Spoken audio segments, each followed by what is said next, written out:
예스01 실제로 겪고 있는 일이야. 무리기라고 하면 흔히 식수조차 구하지 못해 흙탕물을 마시고 그것으로 인해 수인성 질병을 앓는 아프리카나 아시아의 가난한 아이들만 떠올리지. 그래 맞아.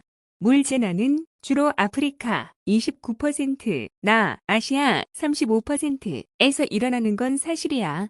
하지만 물 사태는 세계 곳곳에서 벌어지고 있어.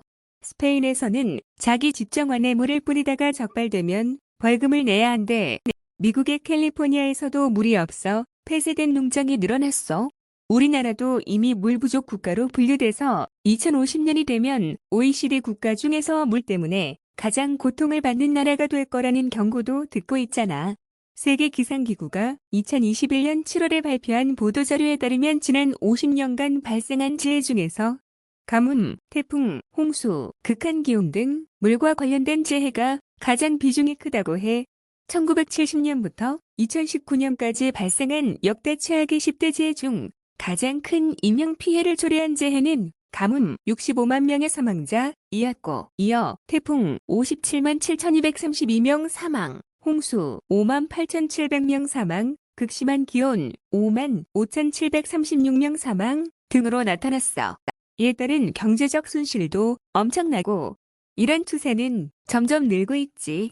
2023년의 물 보고서는 세계 인구 중 20억 명에 달하는 사람들이 안전한 식수에 접근할 수 없어서 고통을 겪고 70개국에서 2억 3천만 명이 긴급한 구호가 필요한 위기에 처했다고 호소하고 있어. 앞으로 인구가 계속 증가하고 식량 조달을 위한 담수 필요량이 늘어나고 있는 데다가 기후변화로 인한 가뭄이 증가할 계보를 보듯 뻔한데 그렇게 되면 물 부족으로 겪는 고통은 더욱 커질 거야. 노01 물은 얼마든지 재생 가능한 자원이야. 물 부족이라고 물은 한정돼 있는데 수요는 크게 늘고 있으니 짧게는 몇 년 혹은 길게는 몇십 년 뒤엔 물 때문에 심각한 문제가 발생하고 해결책도 없다고 주장하는 사람들이 있어. 나는 호들갑이라고 생각해. 물은 분명 한정된 자원이어서 아껴 쓰고 현명하게 활용해야 하는 것이 맞지만 기본적으로 우리가 사용하기에는 크게 모자라지 않아. 왜? 물은 얼마든지 재생 가능한 차원이기 때문이지. 우리가 사용하는 물은 지구상에 존재하는 물 중에서 바닷물과 빙하, 만연수를 제외한 나머지 담수야. 그 양이 대략 4만 세제곱킬로미터쯤 된다고 해. 이 수치는 아직 완전히 개발되지 않은 지하수와 미미하기는 하지만 대기에 포함된 수분까지를 포함한 양인데 이 정도면 물의 총량 중에서 차지하는 비중은 아주 적어. 하지만 산술적으로만 보자면 이 정도로도 지구 주민이 1인당 매일 약 5,700리터씩 사용할 수 있어. 지구온난화로 수분의 증발량이 늘게 되니까 해수면도 낮아지고 물도 줄어들 것 같지? 하지만 그렇지 않아. 증발량이 늘면 강수량도 따라서 많아지게 되니까 늘 균형을 유지할 수 있어. 이런 사실은 지구가 생기고 나서 지금까지 변하지 않은 진리야. 지역에 따라 차이야 있겠지만 지나친 소비만 경계한다면 물은 절대 부족하지 않아. 예스02 물 때문에 전쟁도 일어나. 많은 학자들이 20세기에 석유를 둘러싸고 많은 전쟁을 치른 것처럼 21세기에는 물 쟁탈전이 벌어질 것이라고 말하고 있어.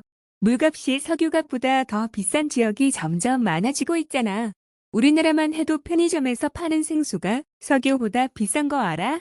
물을 둘러싼 전쟁은 이미 시작됐고 그런 조짐은 세계 곳곳에서 심심찮게 목격할 수 있어.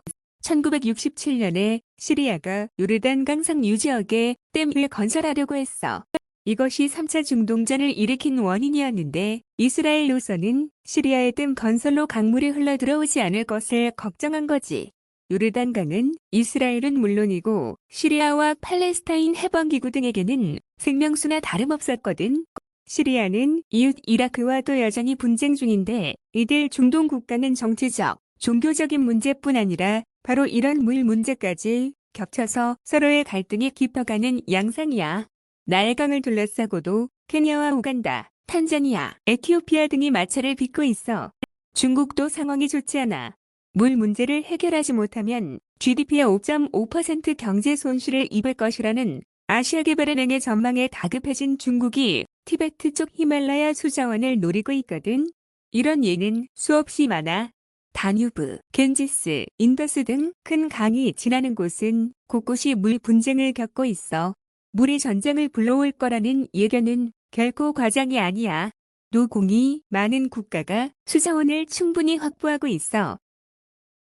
일반적으로 인간에게 필요한 물의 양은 물 스트레스 지표를 기준으로 삼아 이 지표에 따르면 식수용, 가정용, 개인 위생용으로 하루에 약 100리터의 물이 필요하고 여기에 농업용, 산업용, 에너지 산업용으로 502,000리터가 더 필요하다고 해.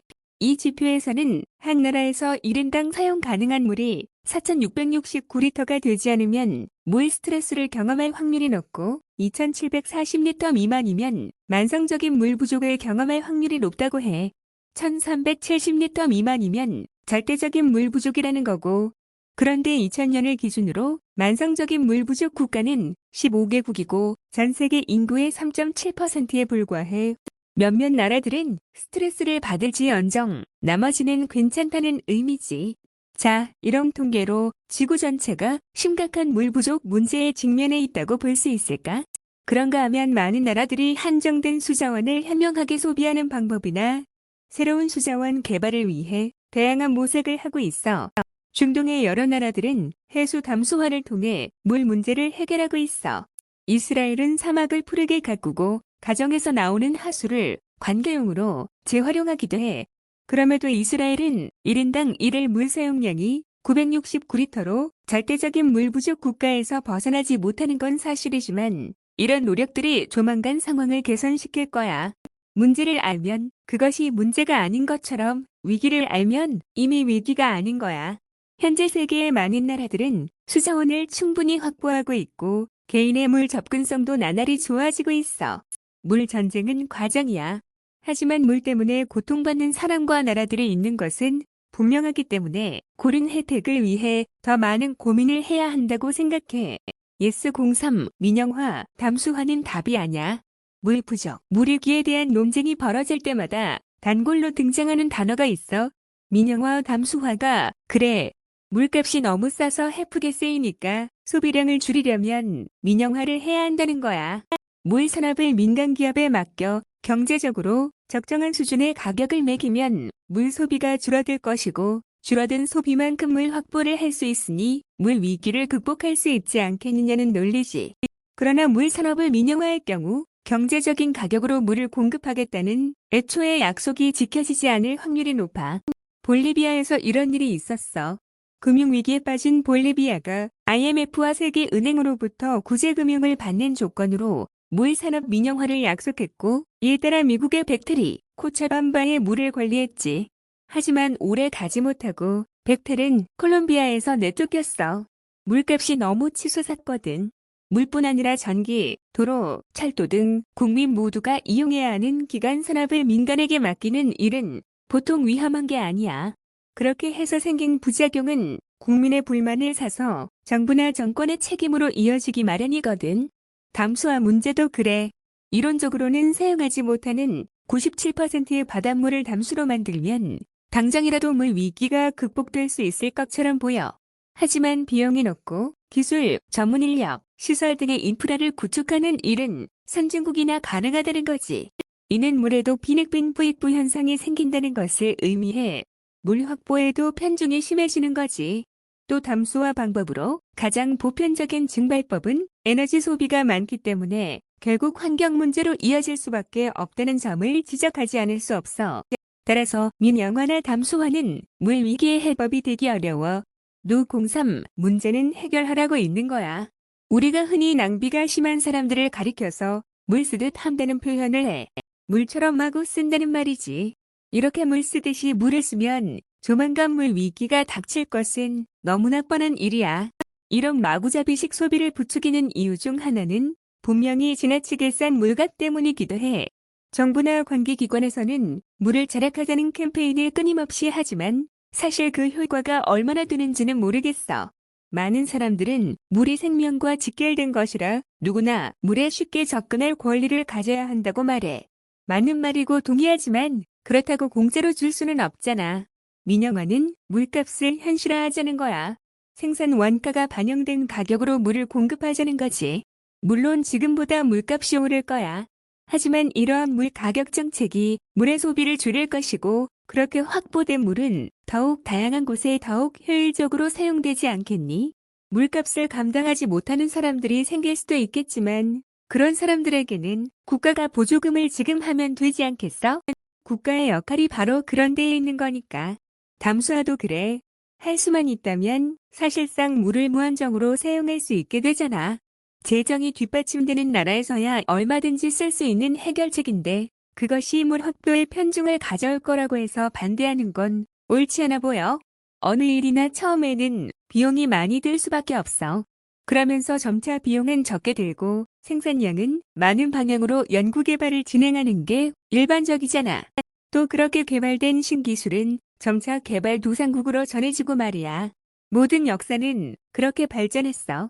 물의 위기라는 말에 동의하지 않지만 위기라고 해도 해법은 얼마든지 있다는 얘기야.